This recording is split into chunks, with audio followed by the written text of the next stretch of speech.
എല്ലാം കെട്ടി എന്താ ചെയ്യാൻ പോകുന്നതെന്ന്. അപ്പോൾ വളരെയധികം സന്തോഷം തോന്നി. നമ്മുടെ R5 എൻ്റർടൈൻമെൻ്റ് ഒരു കമ്പനിയാണ് ഈ പ്രോഗ്രാം നടത്തുന്നത് കൊച്ചിൻ കാർണിവലിന് വേണ്ടി. എന്തായാലും കൊച്ചിയെ സംബന്ധിച്ചിടത്തോളം ക്രിസ്മസ് വരുന്ന ആ ഒരു സമയത്ത് തന്നെ കൊച്ചിക്കൊരു പ്രത്യേക ഭംഗിയാണ്. നമുക്ക് കഴിഞ്ഞ ആഴ്ചയിൽ തന്നെ ബിനാലെ തുടങ്ങിയിട്ടുണ്ട്. ബിനാലെ കാണാനൊക്കെ തന്നെ നമുക്ക് പുറത്തു നിന്നും സ്വദേശികളും വിദേശികളുമായ ഒത്തിരി ആളുകൾ വന്നുകൊണ്ടിരിക്കുകയാണ്.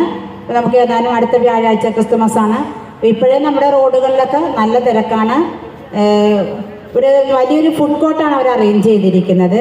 ഇന്നെന്തായാലും അത് ഓപ്പൺ ചെയ്യാൻ സാധിച്ചിട്ടില്ല, ചില സാങ്കേതിക പ്രശ്നങ്ങളുണ്ട് എന്നോട് പറഞ്ഞിട്ടുണ്ടായിരുന്നു, വിളിച്ചപ്പോൾ സൂചിപ്പിച്ചിട്ടുണ്ടായിരുന്നു.